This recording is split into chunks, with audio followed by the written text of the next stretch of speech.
How could you let this happen?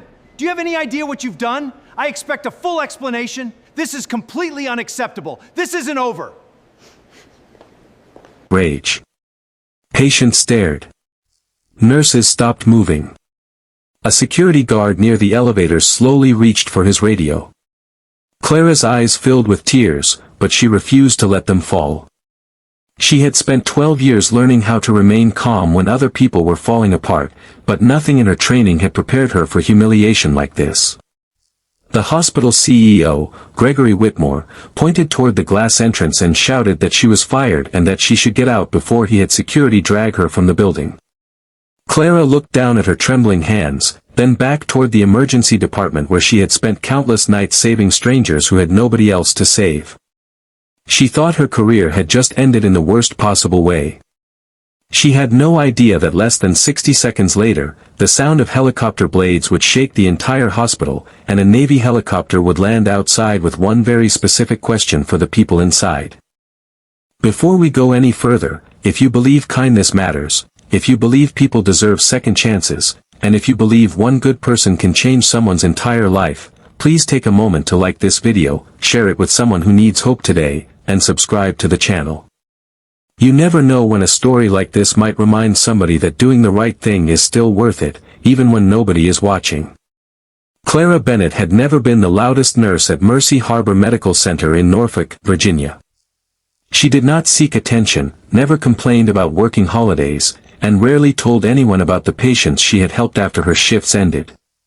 She was the kind of nurse who remembered the name of a frightened child, the favorite coffee of an exhausted paramedic, or the fact that an elderly patient became anxious whenever the hallway lights were too bright.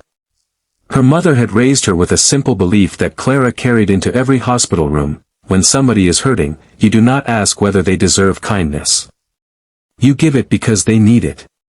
Clara had followed that principle since the day she became a nurse, even when the hospital administration began measuring everything in numbers, percentages, patient turnover, and quarterly profits.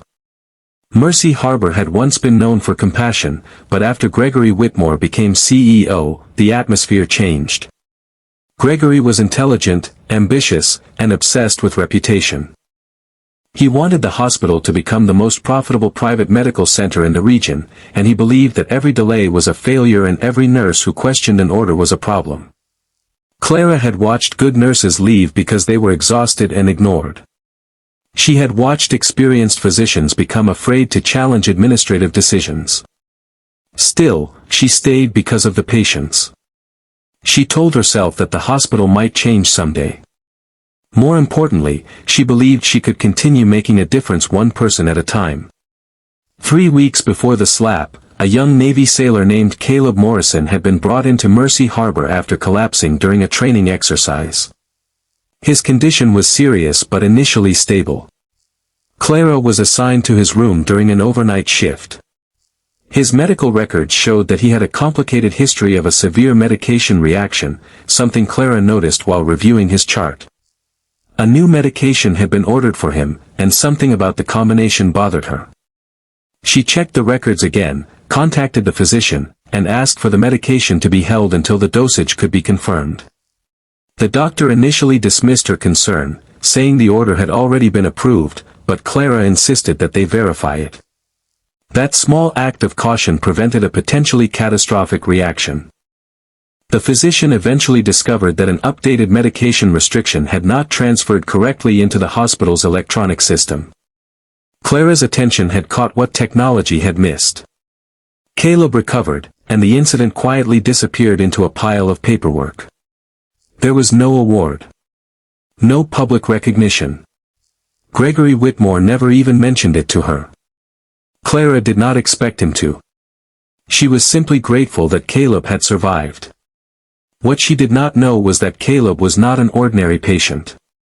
He was part of a specialized Navy medical response unit, and his commanding officers had been monitoring his recovery closely. They had learned that a civilian nurse had noticed the medication discrepancy. Caleb himself had repeatedly told them that Clara had probably saved his life. But Clara considered it part of her job and never expected anything to come from it. Then came the morning everything changed. A powerful storm had moved across Virginia overnight, leaving the hospital surrounded by rainwater and flashing emergency lights. Clara had been working an exhausting 12-hour shift when she noticed an elderly patient named Margaret Hayes struggling to breathe. Margaret had been scheduled for discharge, but Clara believed something was wrong. Her oxygen levels were changing too quickly. Clara contacted the attending physician and asked for additional testing. The physician, already overwhelmed, told her the patient was probably experiencing anxiety. Clara refused to accept that explanation. She stayed beside Margaret and continued monitoring her. Within minutes, Margaret's condition deteriorated. Clara called for emergency support, and the medical team discovered that Margaret had developed a serious pulmonary complication. She was rushed into intensive care and survived. But because Clara had delayed the discharge process, Gregory Whitmore was furious. To him, the delay represented lost bed availability, administrative complications, and another complaint from a patient's family. He summoned Clara to the lobby that afternoon, in front of several staff members and visitors. Clara tried to explain that she had acted because she believed Margaret was in danger. Gregory did not want an explanation. He wanted obedience. He accused Clara of undermining doctors, embarrassing the hospital, and creating unnecessary problems. Clara calmly reminded him that Margaret had nearly died. Gregory became even angrier. He told her that nurses were not hired to challenge management. Clara responded that nurses were hired to protect patients. That was the moment Gregory crossed the line. His hand struck her cheek. The sound silenced the entire lobby. Clara's eyes burned with tears, but she kept her voice steady. She told Gregory that she would not apologize for protecting a patient. Gregory shouted that she was finished, that her badge would be deactivated, and that she needed to leave immediately. Clara looked toward the nurses standing nearby. Some were crying. Others looked terrified. Nobody knew what to do. Then, from outside the glass doors, came a deep, violent thumping sound. At first, people assumed it was a news helicopter. The sound grew louder. The windows trembled. Everyone turned toward the entrance. A large gray Navy helicopter appeared above the hospital grounds, descending rapidly toward the designated landing area. Nurses rushed toward the windows. Patients lifted their heads. Security officers moved outside. The helicopter settled onto the landing zone, its rotor blades spinning against the cloudy Virginia sky. Gregory's face changed. The anger disappeared. Clara stared through the glass, confused and still holding her cheek. A man in a dark navy uniform stepped out of the helicopter. Behind him came two medical officers carrying equipment. Then another officer followed. The man stopped at the entrance, looked directly toward Clara, and immediately recognized her. His name was Captain Nathaniel Reed. He walked into the hospital with several Navy personnel behind him. The room became strangely quiet. Gregory hurried toward him, suddenly smiling as though the previous incident had never happened. He began introducing himself and explaining that Mercy Harbor was honored to receive military personnel. Captain Reed barely looked at him. His eyes remained fixed on Clara. He crossed the lobby and stopped in front of her. Then he asked if she was Nurse Bennett. Clara nodded. Captain Reed looked at the red mark on her cheek. His expression hardened. He asked what had happened. Nobody answered.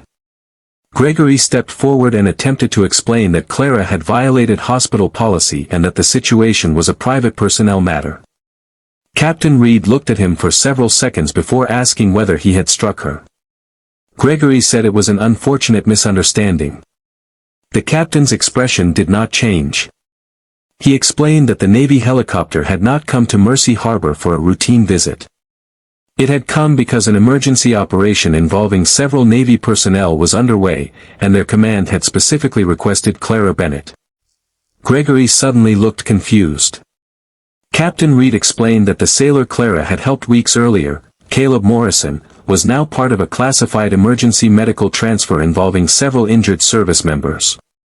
The Navy medical team had reviewed Caleb's records and had identified Clara as the civilian nurse whose intervention prevented the original medication error from becoming fatal. But that was not all. Captain Reed had something else to reveal. The Navy had recently received evidence that another medication ordering problem existed within Mercy Harbor's system. The issue had already affected multiple patients. Clara had been the only staff member who had repeatedly documented concerns about it. She had sent emails. She had filed safety reports. She had warned supervisors. Every report had been ignored. The hospital's administration had buried the complaints because acknowledging them would trigger an investigation and damage the hospital's reputation. Gregory suddenly became pale. Captain Reed informed him that federal authorities and military medical investigators were already reviewing the hospital's records. The Navy had become involved because some of the affected patients were service members. Clara's documentation had become critical evidence. Gregory tried to interrupt, insisting that Clara was merely a disgruntled employee. Captain Reed calmly corrected him. He said Clara was a witness. More importantly, she was one of the people who had protected patients when others had chosen to protect themselves. Clara stood silently, tears running down her face. She had spent years believing that nobody noticed. Nobody saw the extra hours. Nobody saw her sitting beside dying patients because their families were stuck in traffic. Nobody saw her buying meals for homeless patients who had no insurance. Nobody saw her staying after shifts to comfort frightened families. And nobody seemed to care when she raised concerns about dangerous practices. But now someone had noticed. Captain Reed told her that Caleb Morrison had personally requested that the Navy find her. He had never forgotten the night she stayed beside him when he was afraid to close his eyes. Caleb had told his commanding officer that Clara treated him like a human being instead of a number on a hospital chart. Then something even more unexpected happened. The helicopter doors opened again. Caleb stepped out. He was thinner than Clara remembered, but he was standing on his own. Clara covered her mouth as she realized who he was. Caleb walked toward her. He did not care about the CEO. He did not care about the hospital executives gathering behind the glass. He simply walked to the nurse who had once stayed beside him through the darkest night of his life. He thanked her. Clara finally broke down. She cried against his shoulder while the lobby remained silent around them. Gregory Whitmore stood several feet away, watching the entire scene. For the first time, he seemed to understand what he had failed to see. Clara was never just a nurse. She was the person who stayed when everyone else went home. She was the person who spoke when silence was easier. She was the person who had protected patients even when protecting them cost her career. And the slap that Gregory thought would humiliate her had done something completely different. It had exposed him. Within days, the hospital board placed Gregory on administrative leave while investigators examined the safety reports, financial records, and employee complaints. Several senior administrators resigned. The medication system was audited, and the patients affected by the errors were contacted. Clara was offered her position back, along with a formal apology. But Clara did not return to the same job. She accepted a new position coordinating patient safety and emergency nursing education, where she could train young nurses to trust their instincts and speak up when something did not feel right. Months later, Mercy Harbor held a small ceremony for healthcare workers who had demonstrated extraordinary courage. Clara did not want to attend. She thought the attention belonged to the patients, not her. But when she arrived, Caleb was waiting in the front row. So was Margaret Hayes. Margaret had survived. She walked slowly across the stage with a cane, carrying a small handwritten card. She handed it to Clara.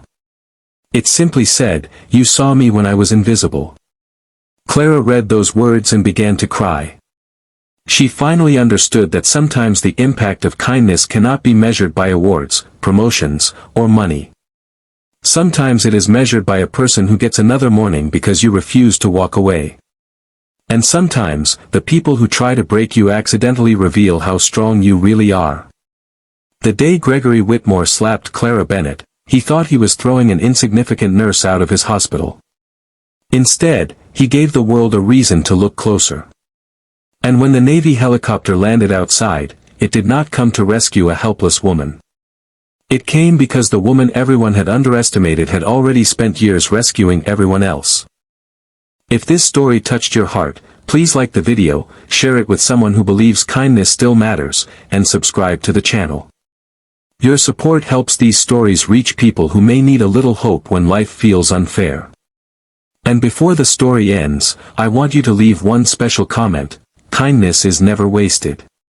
Write those words if you believe that doing the right thing matters, even when nobody thanks you for it. Because Clara learned something that day that she would carry for the rest of her life. People may forget your job title, your uniform, your mistakes, and even the moments when you were afraid. But they will never forget how you made them feel when they were at their weakest. The slap lasted 1 second. The pain lasted much longer.